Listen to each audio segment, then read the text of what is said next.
tentu yang pelaku utamanya ini kalau baik itu yang terhadap delik pidananya atau tindak pidana pokoknya pembunuhan tadi adalah Pak Ferdy Sambo, di dalam obstruction of justice pun juga demikian kan.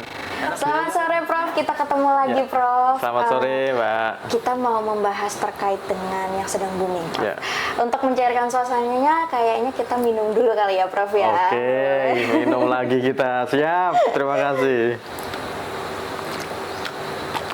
Ya.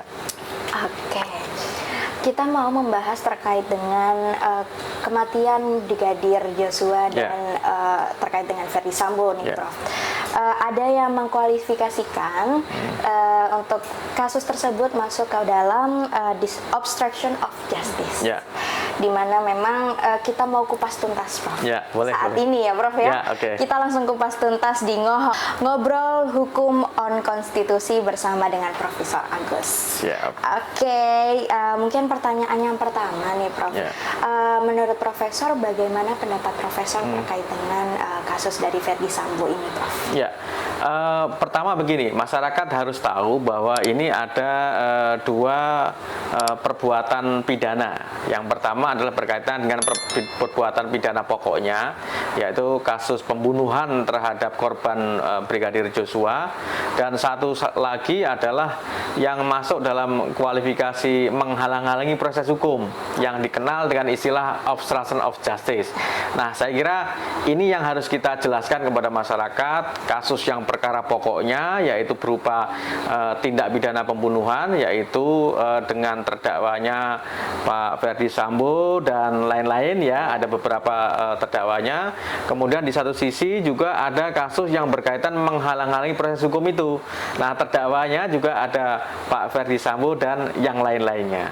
Saya kira ini harus dibedakan antara tindak pidana yang berkaitan dengan perbuatan pembunuhan, baik itu pembunuhan yang berencana atau yang disengaja menurut pasal 338. Nah, itu berbeda memang. Nah, kita kan tadi Mbak Intan sudah sampaikan, ini kita mau fokus bahas mengenai soal masalah yang berkaitan dengan perbuatan pidana yang ikutannya atau sisi lain lah dari perbuatan pidana pokoknya, yaitu apa yang disebut dengan obstruction of justice tadi. Oke, seperti itu ya Prof ya.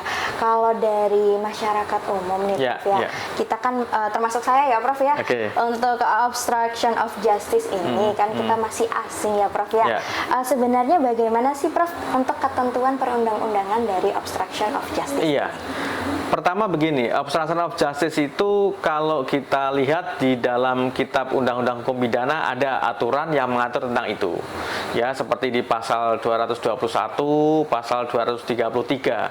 Nah, saya mencermati yang berkaitan dengan kasus ini adalah berkaitan dengan kasus obstruction of justice dalam kasus Pak Ferdy Sambo dan kawan-kawan ini adalah berkaitan dengan pasal 221 maupun 233 yang ada di dalam KUHP.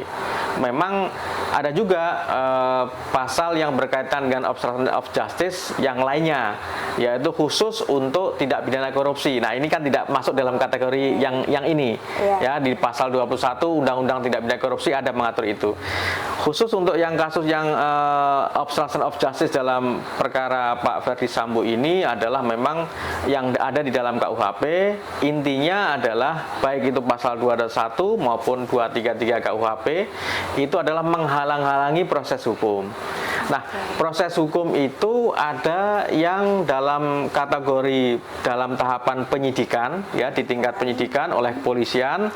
Kemudian ada juga yang di dalam tahapan penuntutan, ya, oleh jaksa penuntut umum, dan kemudian juga ada yang di dalam tahapan pemeriksaan di pengadilan. Nah, perkara ini adalah yang erat kaitannya dengan tahapan penyidikan. Pada waktu proses penyidikan perkara pidana pembunuhannya itu kemudian ada dugaan, ya, terjadinya satu menghalang-halangi proses penyidikan tadi. Dengan cara apa? Caranya ya menghilangkan atau mengubah DVR CCTV itu. Ya, nah, itu kan yang barang buktinya atau alat buktinya itu. Nah, itu yang seringkali masyarakat juga harus tahu. Memang beda loh Mbak Intan ini. Antara barang bukti dengan alat bukti beda.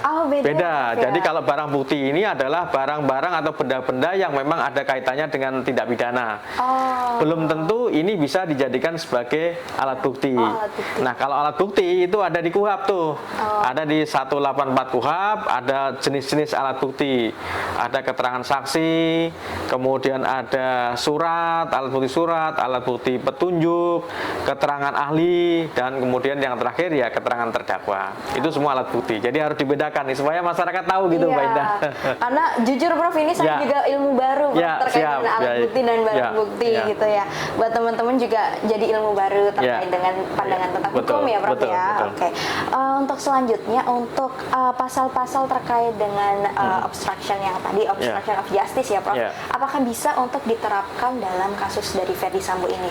Ya tentu pada prinsipnya bisa, cuman kan nanti harus dilihat apakah memang pihak-pihak yang didakwakan tadi memang melakukan proses menghalang-halangi proses penyidikan apa enggak. Ini kan harus dibuktikan kan di pengadilan. Saya tidak bisa kemudian serta-merta menilai itu. Ya tentu dalam tahapan pembuktian nanti yang sangat penting. Nah mesti kalau yang tentu yang pelaku utamanya ini kalau baik itu yang terhadap delik pidananya atau tindak pidana pokoknya pembunuhan tadi adalah Pak Ferdy Sambo, di dalam obstruction of justice pun juga demikian kan, karena beliaulah yang pertama kali kemudian dan di fakta-fakta di persidangan juga menyampaikan dalam keterangannya itu yang memang melakukan satu rekayasa sedemikian rupa, sehingga kalau kaitannya dengan pihak-pihak yang lainnya harus dibuktikan dulu nih, benar nggak ada kaitannya dengan apa yang disampaikan oleh beliau itu.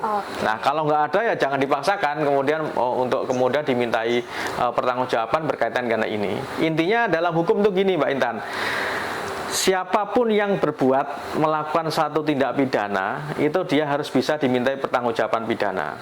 Ya tentu dengan bukti-bukti ya, alat bukti minimal ada 2 kan. Kalau terbukti ada 2 alat bukti, baik itu keterangan para saksi, kemudian surat mengarah pada perbuatan seseorang tadi, maka ini baru bisa dimintai pertanggungjawaban pidana. Tapi kalau nggak ada kaitannya dengan itu ya, kalau dalam istilah hukum itu kan ada yang namanya ini ada hubungannya nggak, ada kausalitasnya nggak dengan peristiwa pidana yang terjadi. Ya kalau tidak ada ya nggak bisa dipaksakan. Gitu. Memang benar ya Pak ya, siapa yang berbuat harus bertanggung jawab betul, itu ya Pak, termasuk dalam kasus apapun. Dan memang seperti yang Bapak sampaikan tadi, karena jujur Prof ini saya juga ilmu baru lagi nih Pak kita pelajari di podcast ini ya teman-teman ya.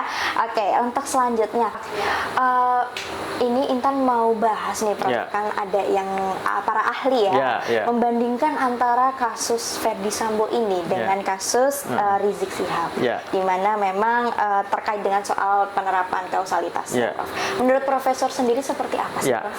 Pertama gini, sebelum bahas mengenai penerapan asas kausalitas itu perlu saya jelaskan, ini ada lagu yang sudah viral ya, yaitu lagunya Farel Prayoga, itu ojo dibanding-bandingke. Nah, kenapa demikian? Karena memang berbeda kasus antara yang sekarang ini adalah kasusnya Pak Ferdy Sambo, yaitu tindak pidana pokoknya adalah tindak pidana pembunuhan, kemudian yang diikuti dengan adanya tindak pidana lainnya yaitu obstruction of justice tadi, menghalangi proses penyidikan. Sedangkan yang kasus Pak Rizik Syihab ini adalah kasusnya adalah tindak pidana atau delik kerumunan. Ini hal yang berbeda. Yang kedua tentu dilihat dari subjek hukumnya juga berbeda, ya kan? Lokus delicti atau tempat terjadinya suatu tindak pidana berbeda. Lokasi, lokus itu lokasi. Nah, kemudian ada tempus atau tempus itu waktunya. Waktu terjadinya tindak pidana pun juga berbeda. Nah, oleh karena itu untuk menerapkan kasus atau prinsip untuk menerapkan ajaran kausalitas mungkin bisa kemudian dipergunakan ya, tapi tidak bisa kemudian serta-merta diterapkan secara sama karena berbeda sekali. Memang berbeda ya Prof ya. Jadi kita tidak bisa untuk membandingkan satu case dengan case yang lainnya. Oh ya, tidak bisa karena memang beda sama sekali. Ya. Kita tetap harus melihat dari asasnya, kemudian dari tadi yang tempo dan waktunya, tempusnya, terus kemudian lokasinya, kemudian perbuatannya sama apa beda, itu baru kita bisa. Oke. Ya. Memang ini jadi satu manfaat lagi nih Prof, Ya. ilmu baru nih Ya. buat kita untuk masyarakat umum mempelajari terkait dengan hukum dengan santai ya Prof ya. Ya. Oke, untuk masyarakat semuanya, untuk teman-teman jangan lupa untuk subscribe channelnya Ngohok ya Prof ya. Ya. Karena kita akan kupas tuntas terkait dengan kasus-kasus yang sedang booming maupun yang diminati masyarakat Ya. terkait dengan hukum dengan ngobrol santai bersama dengan Profesor Agus. Jangan lupa untuk subscribe dan like channelnya. Oke, terima kasih. Terima kasih.